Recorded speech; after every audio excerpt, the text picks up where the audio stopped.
Starting off those, I mentioned there, statistics have been released showing that nearly a quarter of young adults are moving back in with their parents after flying in the nest, and 21% of those are over the age of 30.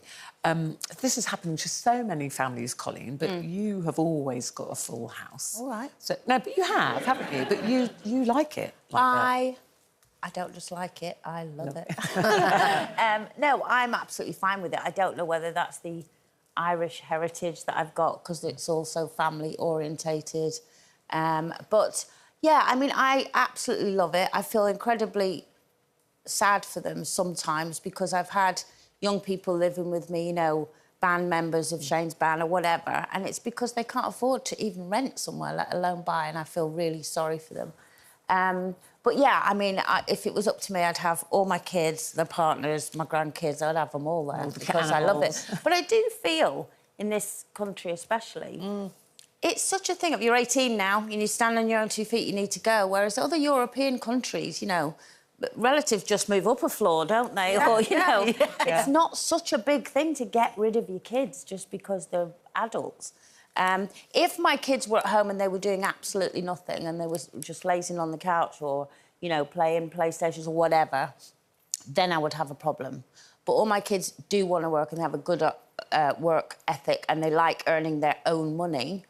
But they're in an industry, which is our industry, where it's not guaranteed, you know, day in, day out. But also now zero contract hours and things, you know, that and even kids with degrees and lots of qualifications are struggling to find work. I think it's very different. I mean, I think it's absolutely fine because culturally, if that's, you know, a lot of people do that. They have, you know, many generations in one home.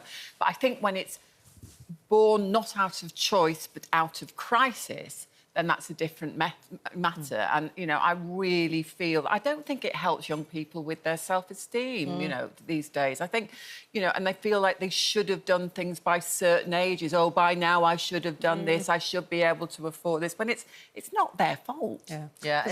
When I was young, we rented to save up to be able to put a deposit down on a property. But now rents are as high almost as mortgages, there's aren't they? no So equivalent, young people is there? can't do that. Well, exactly, and everything costs a lot. I mean, my son's at university, as is my stepdaughter. It costs a lot for them to go to university, but they're also living at home when they come home. I mean, I think university is just like a 10-day course now. Like, they're only there for 5 minutes and then they're back home. And I think you start getting used to them not being at home, and like your shopping bill's a little bit less, the toilet rolls are lasting a bit longer, and then all of a sudden they come back and there is a big difference. I do feel, though, that with this generation, they're going to really struggle to be able to get on the ladder and feel that freedom that we all found quite naturally was a progressive thing, because the cost of living is actually so much more than what the prices of what salaries are. There was this really interesting thing that I remember when they were doing the GCSEs, there was an exercise for revision, which was trying to get your kids to be able to believe they could live outside of the house. And it was called the Big Fat Why. And the reason why you're going to go and study and get out your house, and you have to look at, like, a property website, choose a house you'd want to live in, look at what the average salary is for that, you know, what skills do you need, work out how much money you'd need to live in that house, and then you'd go, that's what I'm doing my GCSE maths for, to get to live in that house.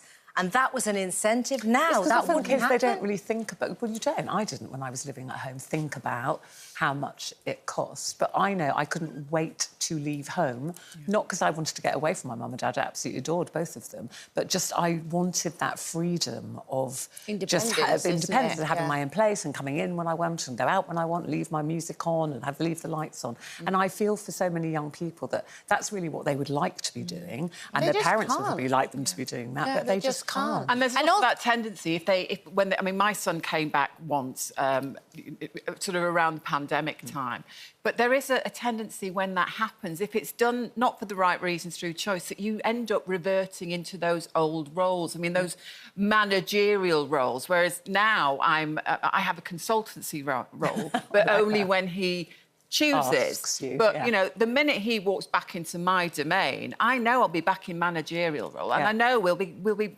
trying to murder each other, much as I love him to pieces. But I'm like, no, you stay there, love, just visit. That's why he only just visits now. Very wise.